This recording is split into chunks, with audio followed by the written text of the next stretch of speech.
Os associados estão ansiosos por essa ação nova da reclassificação, viu? Mas o meu receio Esperando. O é senhor disse que já estava justamente. com a peça pronta, vamos ajuizar essa ação da reclassificação para a gente ganhar. Olha o receio que eu penso lá na frente, se o Supremo vier e dar uma rasteira, inclusive quem já ganhou, é uma questão melindrosa, porque eu entendo, e já falei aqui em algumas ocasiões, que a reclassificação lá, para quem aposentou em 2002, ela foi julgada equivocadamente pelo TJ e conseguiu passar pelo Supremo. Eu não acho que uma nova ação de reclassificação passaria, não. Mas a gente faz.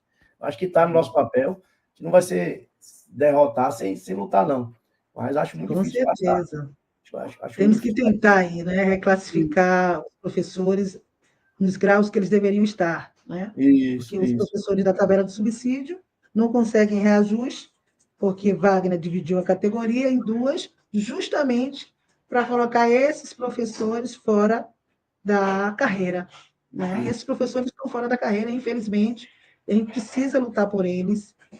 São os professores que foram a base da educação, que são a base da educação e que estão sendo excluídos, né? Excluídos dos reajustes, porque veio um governador e colocou eles fora de toda a carreira da educação. Então, a gente tem que realmente ter um olhar por esses associados, um olhar especial por esses não só os associados, por todos os professores que estão na tabela do subsídio. Eu não canso de falar que minha mãe morreu ano passado e morreu sem receber o piso, né? E, assim, é uma questão de honra para mim lutar por essa categoria excluída, né? Que são quase 30 mil professores que estão nessa tabela de subsídio. A gente precisa dar esse olhar maior para essa categoria.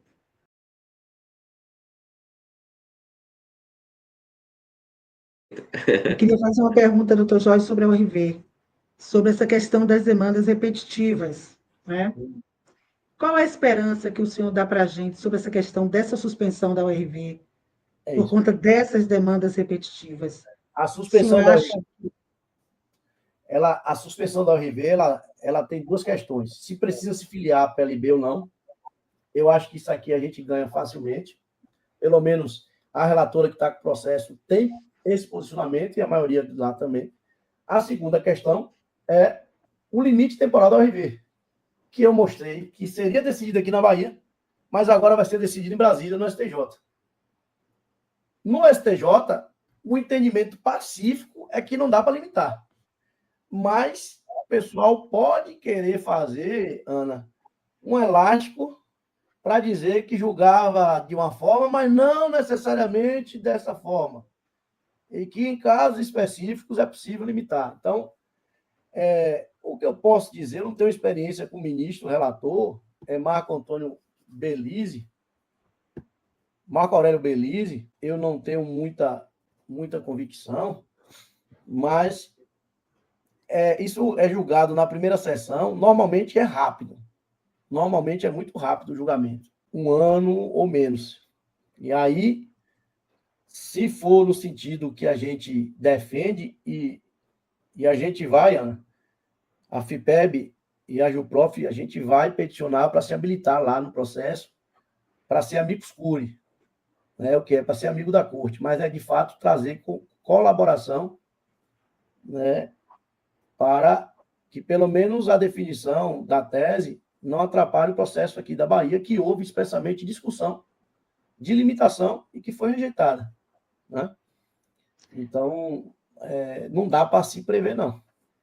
Dá medo quando o STJ aceita rediscutir algo que já era pacífico. Pode ser que seja para mudar o entendimento, mas não há muito o que se fazer, não. É uma questão bem melindrosa, bem política. Eu confesso que meu nível de advocacia não é de Brasília.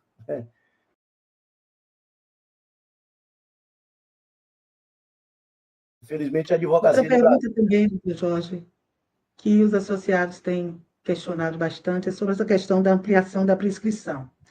A PLB especulou que seria até 30 de maio, e, na sua visão, é até 30 de junho, tanto que nós estamos ainda ajuizando essa ação para quem não deu entrada. E, assim, eu queria que o senhor falasse sobre essa questão da ampliação da prescrição. Ana, é o seguinte, a sétima vara ela tem entendido que não, mesmo com o protesto da PLB, não cabe ampliação do prazo prescricional para o RV. Né? Isso a sétima vara. É importante essas lives para vocês compreenderem como é complicado a atuação de um advogado, porque cada juiz tem sua cabeça, né? Deveria ser. Por conta disso, acaba aperfeiçoando a justiça também. Imagine se fosse apenas uma cabeça, ela sempre decidir contra os nossos interesses. Seria muito ruim, né? Então é bom essa dialeticidade aí, essa multiplicidade de mentes que pensam sobre o direito. Então, o que acontece? Qual o entendimento?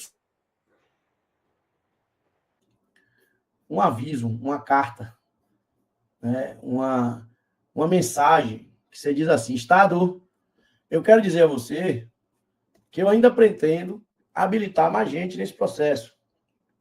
Portanto, não acho que se livrou da dívida para quem não entrou com ação contra você, não. Em linhas gerais, é isso que a PLB disse.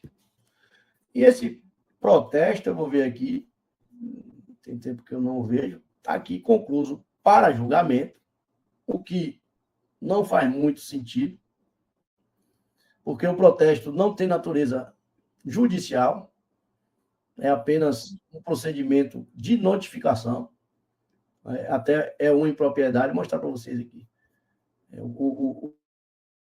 Eu enchi o saco de Marilene, que o Oliveira estava fora da PLB, era presidente da época, para que ela fizesse esse protesto, e ela acabou fazendo, através de doutora Rita, seria aqui, na verdade, 23 de julho de 2023, como prazo final, se for contado o protocolo.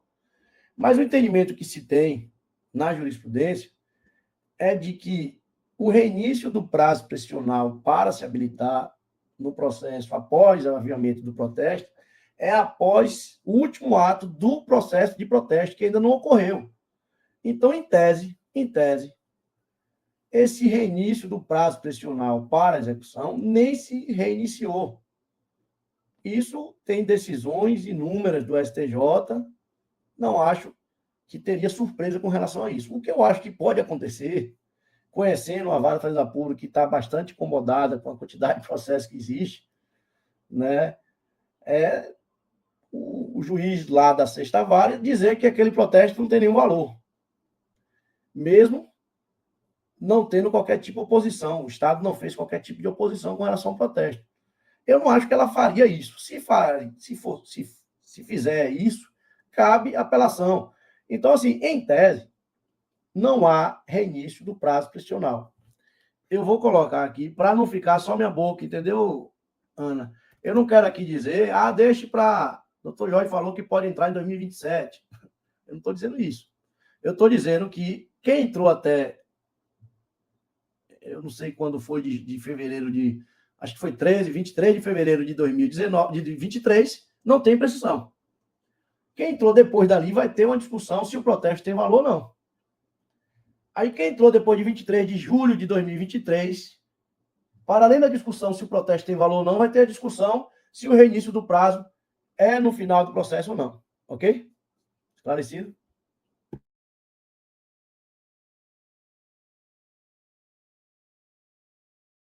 O que o STF está discutindo aqui, e eu vou postar aqui para vocês lerem, está aqui a postagem do tema 1218, que foi adiado de uma sessão virtual que deu início ia começar dia 9 de maio, e através de uma petição da CNTNE, Federação dos Trabalhadores da Educação, foi adiado para provavelmente ser julgado presencialmente esse processo, algo que me preocupa bastante. E o que se disse, e o que se ventilou, e eu, como eu falei, estava assistindo um vídeo de um advogado, onde ele, de maneira textual e em vídeo, falava que esse tema poderia representar um prejuízo muito grande para o piso, porque o Supremo poderia alterar o entendimento de que o piso é vencimento básico e que o piso